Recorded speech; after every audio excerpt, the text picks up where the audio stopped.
और आज जो SC ST OBC जय श्री राम के नारे लगा रहे हैं, घर पे भगवा झंडे लहरा रहे हैं, तो शायद अगर साहब मान्यवर काशी राम जी जिंदा होते तो वो जय श्री राम के नारे ना लगते, घर पे भगवा झंडे ना लगते, बल्कि चारों दिशाओं से बुद्धं शरणं गच्छामि की गूंज दिखाई 1906 में उनका विवाह श्रीमती रमाबाई के साथ संपन्न हुआ। इन्होंने काफ़ी मुश्किल भरे हालातों में शिक्षा प्राप्त करके यहाँ वर्ण व गैर बराबरी वाली सामाजिक व्यवस्था के शिकार लोगों के हितों के लिए विभिन्न स्तर पर कड़ा संघर्ष किया और अनेकों प्रयासों के जरिए उनमें अपने मौलिक अधिकारों के प्रति भावना भी जागृत की। साथ ही इस व्यवस्था को बदलने के लिए भी काफ़ी मेहनत व जिद्दोजहद। ये नज़ारा अक्सर आपने कई फिल्मों में देखा होगा, कई फिल्मों के गाने में देखा होगा। जी हाँ साथियों, अगर मैं भारत देश की बात करूँ रेवेन्यू के मामले में, तो सबसे ज़्यादा रेवेन्यू है वो यहीं का आता है।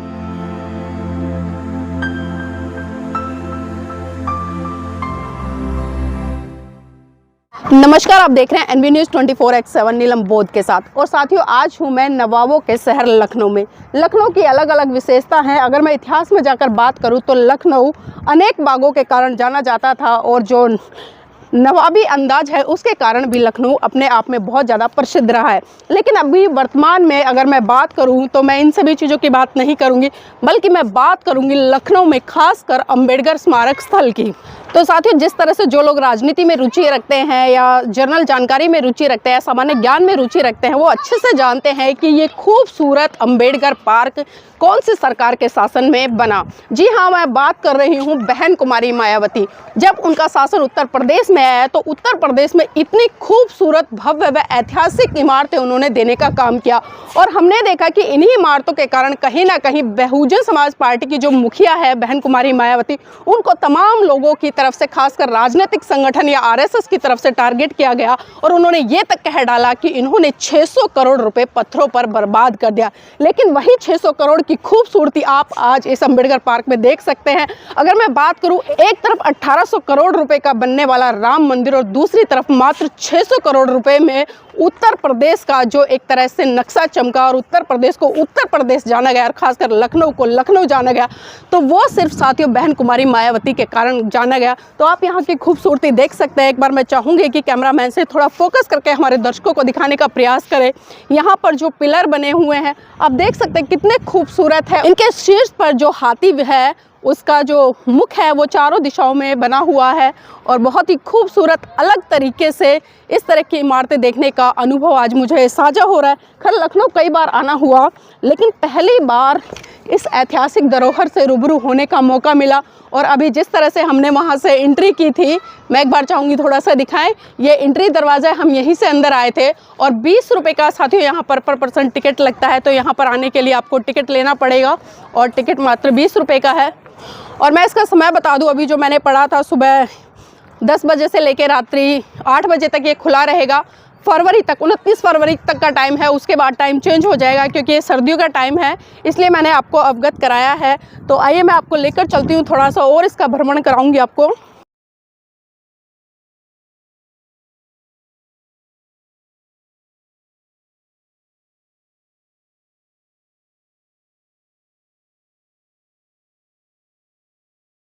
तो आप देख सकते हैं मेरे सामने जो एक पिलर है बहुत ऊंचा है और आप देख सकते हैं उस पिलर के ऊपर अशोक चक्र बना हुआ है और इसके चारों तरफ जिस तरह से आप देख पाएंगे हाथी बने हुए हैं चारों दिशाओं में। तो बहुत ही खूबसूरती और जिस तरह से शाम ढल रही है और ये ढलती हुई शाम और ढलती हुई सूरज की ये मध्यम रोशनी अपनी तरफ आकर्षित कर रही है। बहुत ही अद्भुत अनोखा नज़ारा और चारों तरफ जो फाउंटेन यहाँ पर बह रहे हैं वास्तव में अपनी खूबसूरती को एक छटा के तौर पर यहाँ पर बिखेर रहे हैं। और देखिए सबसे बड़ी बात, यहाँ पर अगर हम साफ़ सफाई की बात करें तो बहुत अच्छे तरीके से साफ़ सफाई की व्यवस्था है और किस तरह से जो फर्श है वो शाइन कर रहा है। शायद मेरी पिक्चर्स भी इसमें दिखाई दे रही होगी, मेरी शैडो। तो ये एक बहुत अच्छा अपने आप में अनुभव है यहाँ पर आने का। और लोग देख सकते हैं सेल्फी पॉइंट बनाया हुआ है लोगों ने, अलग अलग तरीके से यादों को संजो रहे हैं। कोई सेल्फी ले रहा है, कोई वीडियो बना रहा है, कोई रील बना रहा है।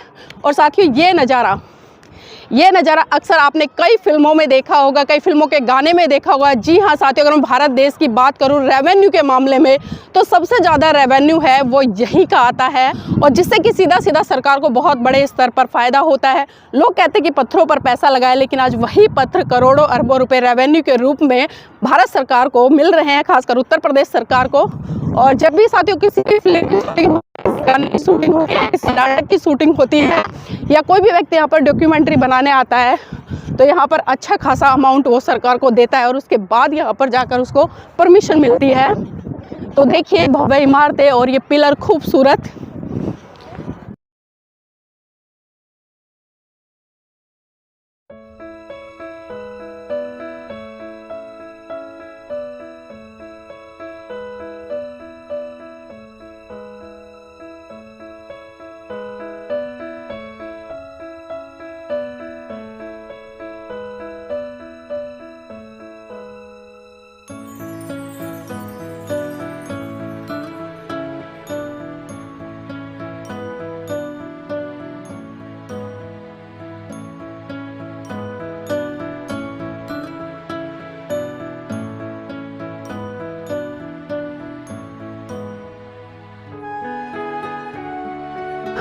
तो साथियों मेरे साथ बने रहिएगा। और यहाँ पर सामने एक बहुत बड़ा पिलर लगा हुआ है, और उस पर जिस तरह से जो उत्तर प्रदेश बीएसपी सरकार द्वारा डॉक्टर भीमराव अंबेडकर सामाजिक परिवर्तन स्थल है, इसका निर्माण किस उद्देश्य को लेकर हुआ था और उसकी क्या रूपरेखा थी, वो पूरा का पूरा इस पिलर पर लिखा हुआ है।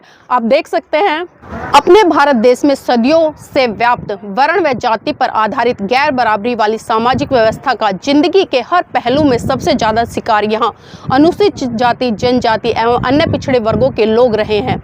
और इन वर्गों में समय समय पर अनेकों महान संत, गुरु व महापुरुष पैदा हुए, जिन्होंने इस गैर बराबरी वाली सामाजिक व्यवस्था को बदलने व समतामूलक समाज व्यवस्था को स्थापित करने के लिए अपना संपूर्ण जीवन समर्पित किया तथा काफ़ी कुर्बानियां भी दी हैं।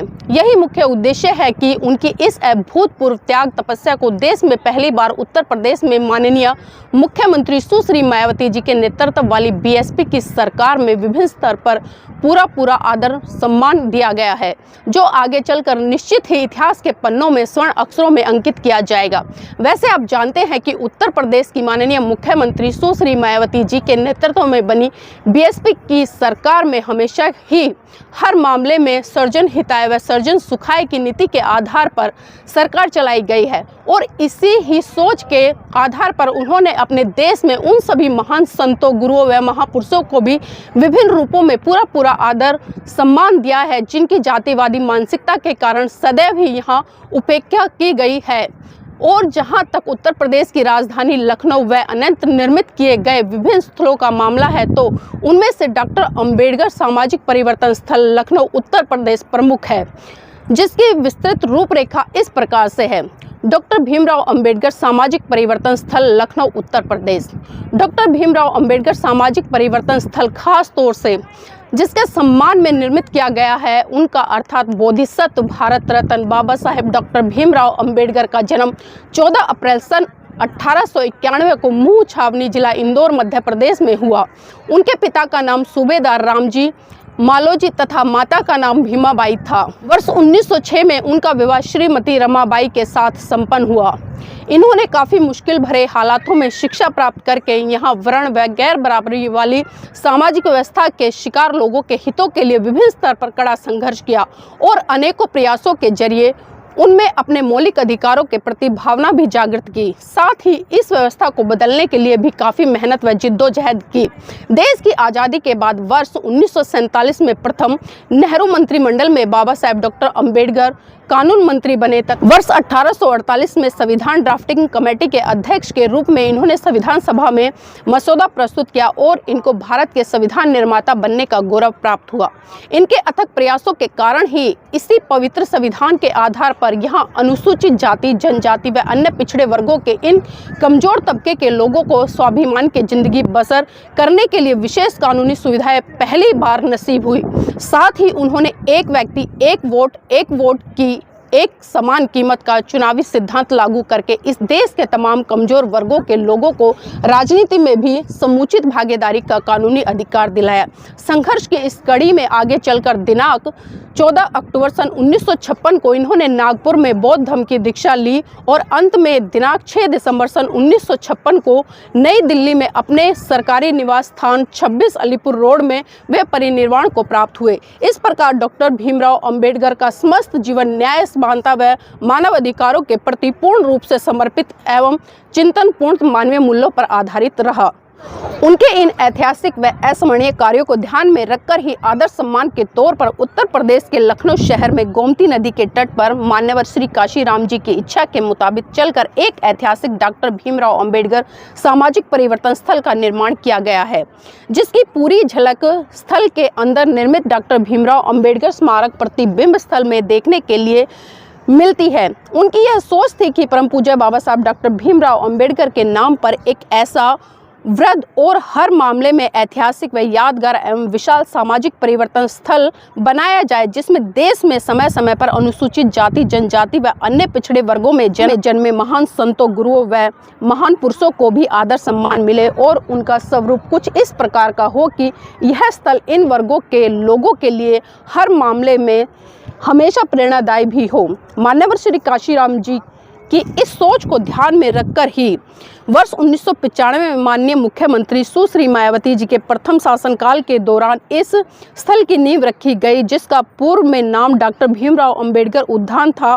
इसके बाद माननीय मुख्यमंत्री सुश्री मायावती जी के दूसरे शासनकाल के दौरान सन 1997 में डॉक्टर भीमराव अंबेडकर स्मारक के रूप में इसे विकसित करने की प्रक्रिया शुरू हुई, जो सन 2002 से लेकर 2003 के उनके तीसरे शासनकाल के दौरान भी जारी रही। तो साथियों, ये था इतिहास और इसको बनाने का जो एक उद्देश्य था, एक रूपरेखा थी कि किस उद्देश्य को लेकर या किस रूपरेखा को लेकर यह अंबेडकर स्मारक स्थल बनाया गया, वो सारा का सारा भी मैंने यहाँ पर आपको पढ़कर बताया गया है। और उसी के साथ साथ में आप यहाँ पर भी देख पाएंगे बहुत सारे पॉइंट यहाँ पर अंकित किए गए हैं। और वास्तव में ये वो गौरवशाली इतिहास है जिसको बहन जी के शासनकाल में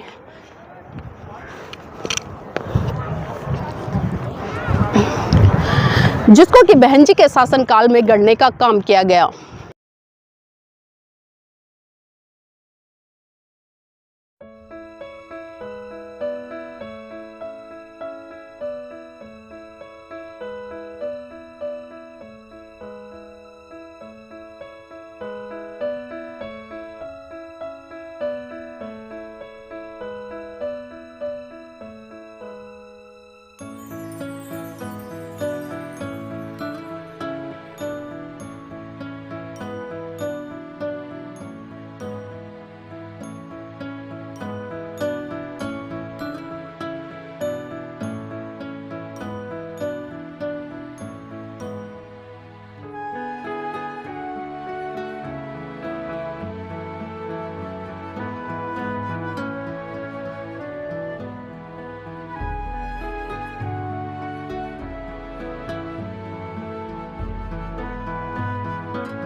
और पार्क की खूबसूरती में चार चांद लगाते हुए ये फाउंटेन बहुत ही खूबसूरत दिखाई दे रहे हैं वास्तव में।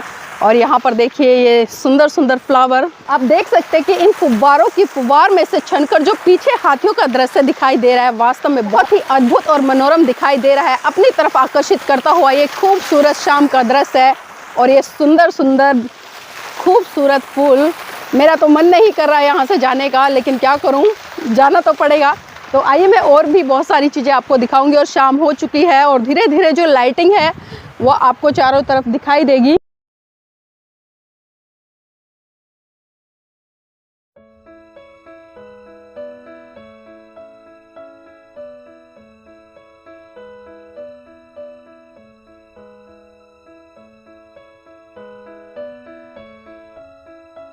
और ये वही खूबसूरत मंजर है जिसका मैं इंतजार काफ़ी समय से कर रही थी। हाँ, इस स्मारक में मुझे वो स्थान दिखाई दे जो हमें फिल्मों में, चित्रों में लगातार दिखाई देता है। अगर नज़र उठाकर देखें तो आपको पंक्तिबद्ध तरीके से एक के बाद एक बहुत ही सुंदर विशालकाय हाथी आपको पंक्तियों में दिखाई दे जाएंगे। और देख सकते हैं आप ये चारों तरफ हाथियों की जो पंक्तियाँ बनी हुई है वास्तव में बहुत ही अद्भुत और सुंदर और बनाने वाले को तो खैर मैं सलाम करूँगी, जिस तरह से इन पर मेहनत की गई है, कारीगरी की गई और बनाया गया है। और ख़ासकर मैं बहन जी का धन्यवाद देना चाहूँगी, क्योंकि बहन जी के अंदर जो सोच आई, साहब मान्यवर काशीराम जी के अंदर जो सोच आई, और जिस सोच को लेकर उन्होंने इस जो अंबेडकर स्मारक स्थल है इसका निर्माण किया, वास्तव में एक इतिहास दे दिया है इस देश के लोगों को। और आइए मैं आपको सामने और लेकर चलती हूँ। आप देख सकते हैं वहाँ पर एक तरफ बहन कुमारी मायावती की स्टैचू है और दूसरी तरफ साहब मान्यवर काशीराम जी की है, और पीछे से धीरे धीरे पानी छन रहा है। तो थोड़ा सा हम आगे बढ़ते हैं, देखते हैं।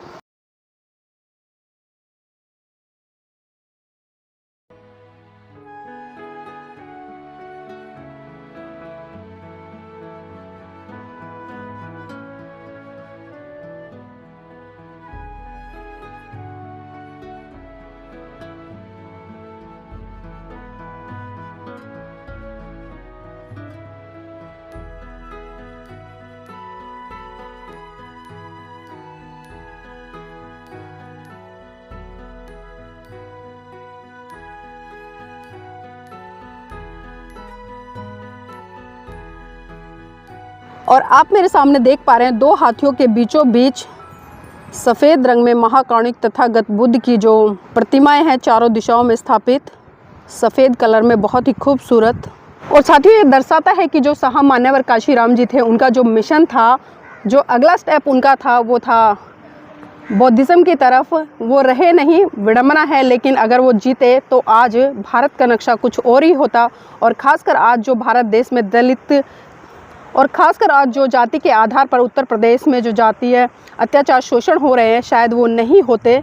और आज जो SC ST OBC जय श्री राम के नारे लगा रहे हैं, घर पे भगवा झंडे लहरा रहे हैं, तो शायद अगर साहब मान्यवर काशीराम जी जिंदा होते तो वो जय श्री राम के नारे ना लगते, घर पे भगवा झंडे ना लगते, बल्कि चारों दिशाओं से बुद्धं शरणं गच्छामि की गूंज दिखाई देती। लेकिन साथियों दुर्भाग्य है भारत का कि जिस धरोहर के कारण भारत को विश्व गुरु का दर्जा मिला, और भारत के ही लोग आज उस गौरवशाली इतिहास से बहुत दूर हैं। और आइए यहाँ पर बहुत सारे लोग आए हैं, मैं कुछ लोगों से चर्चा करना चाहूँगी, उनसे जानना चाहूँगी कि वो यहाँ पर घूमने आए हैं तो उनका उद्देश्य क्या है। भाई जी नाम क्या आपका? सोनू कुमार। सोनू कुमार जी कहाँ से आए हैं? जिला पीलीभीत से। अच्छा, यहाँ पर पहली बार आए हैं या पहले भी आ चुके हैं? पहली बार आए हैं। कैसा लग रहा है? अच्छा लग रहा है। अच्छा, जो ये प्रेरणा स्थल है, ये किस उसमें बनवाया, किसने बनवाया, कुछ बेसिक जानकारी है इसके बारे में? जी, ओ क्या बोलते हैं, नाम भूल गए, मायावती। अच्छा, वहाँ जो काफ़ी बड़ा एक वो बना हुआ है पिलर, उस पर बहुत सारी बेसिक जानकारियाँ लिखी हुई हैं इसके बारे में, तो वो पढ़ी नहीं आपने? नहीं, ध्यान नहीं दिए। या खाली घूम रहे हैं? जी, देखिए अभी एंजॉय कर रहे हैं, खाली घूम रहे हैं, लेकिन फिर भी कहीं ना कहीं ये हमारी नैतिक ड्यूटी बनती है, हम कहीं आए तो उस चीज़ के बारे में बेसिक जानकारी ले। भाई जी नाम क्या है? मेरा नाम सुनील कुमार। कहाँ से आए हैं सुनील जी? मैं लखीमपुर से। लखीमपुर से। तो इस जो ऐतिहासिक धरोहर, ये इमारतें यहाँ पर बनी हुई, इनके बारे में कुछ जानते हैं? नहीं, भीमराव अम्बेडकर जी की याद में बनाई गई है। किसने बनवाई थी? यह सुश्री मायावती जी ने बनवाया है। तो उनका जब शासनकाल रहा था तो कैसा था, क्या लगता है, आपने देखा होगा उस समय, क्योंकि आपकी उम्र क्या अभी? हमारी उम्र अभी 22 साल है। 22 साल है। वोट करते हो? हाँ। तो उस समय में और आज में क्या परिवर्तन लग रहा है आपको? अभी उस समय तो खास जानकारी है ही नहीं जी। हाँ। छोटे थे? हाँ। तो यहाँ पर आकर कैसा लग रहा है? अच्छा लग रहा है। इसका नाम क्या रखा गया इस पार्क का? डॉक्टर भीमराव अम्बेडकर के नाम से है। Doctor Bhimrao Ambedkar park. देखिए डॉक्टर भीमराव अम्बेडकर पार्क जैसा बताया है। आपका नाम क्या है? सचिन यादव। कहाँ से आए हैं सचिन यादव जी? जिला देवरिया। पहली बार आए हैं? नहीं, सेकंड बार आए हैं। सेकंड बार आए हैं। तो जो ये स्मारक स्थल है, इसका नाम क्या है? डॉक्टर भीमराव अम्बेडकर। क्यों रखा गया उनके नाम पर, कुछ पता है? अच्छा, जो आपने बताया वो गलत है, मैं आपको जानकारी के लिए बता दूं, इसका जो नाम है, सही नाम है डॉक्टर भीमराव अम्बेडकर सामाजिक परिवर्तन स्थल है इसका नाम। तो आपको पता है कि इसका नाम क्यों रखा गया है? ये तो मुझे पता नहीं है। पता नहीं है। साथियों मैं आपको बता दूं, बड़ी विडंबना है भारत देश में कि लोग इतनी खूबसूरत इमारतों को, इस मनमोहक दृश्य को देखने के लिए तो आते हैं, और ये सारी चीज़ें ऐसी है जो अपनी तरफ अट्रैक्ट करती हैं, लेकिन जो यहाँ ऐतिहासिक पृष्ठभूमि से जो चीज़ें यहाँ पर लिखी गई है उसको पढ़ने का काम नहीं करते हैं। सिर्फ सेल्फी ले लेते हैं, रील बना लेते हैं, फ़ोटो खींच लेते हैं, सिर्फ इतना ही काम यहाँ पर करते हैं। कहा जा सकता है कि जो इस पार्क का मनमोहक दृश्य है वो लोगों को अपनी तरफ खींचता है और अपनी तरफ आकर्षित करता है, और यही कारण है कि लोग यहाँ पर भारी संख्या में घूमने आते हैं, वीडियो बनाने आते हैं और इन्जॉय करने आते हैं। लेकिन जो इसका इतिहास है उसके बारे में किसी को भी जानकारी नहीं है, जो इसका महत्व है उसकी जानकारी बिल्कुल भी नहीं रखते हैं। यहाँ पर बहुत सारे और भी लोग हैं, सेल्फी में व्यस्त हैं, और महिलाओं के लिए तो विशेष रूप से मैं ये कह सकती हूँ उनको जानकारी होनी चाहिए, उनको पढ़ना चाहिए, क्योंकि अगर डॉक्टर अंबेडकर नहीं होते तो उनको ऐसे स्मारक स्थल पर फ़ोटो खींचने का भी अधिकार नहीं मिलता।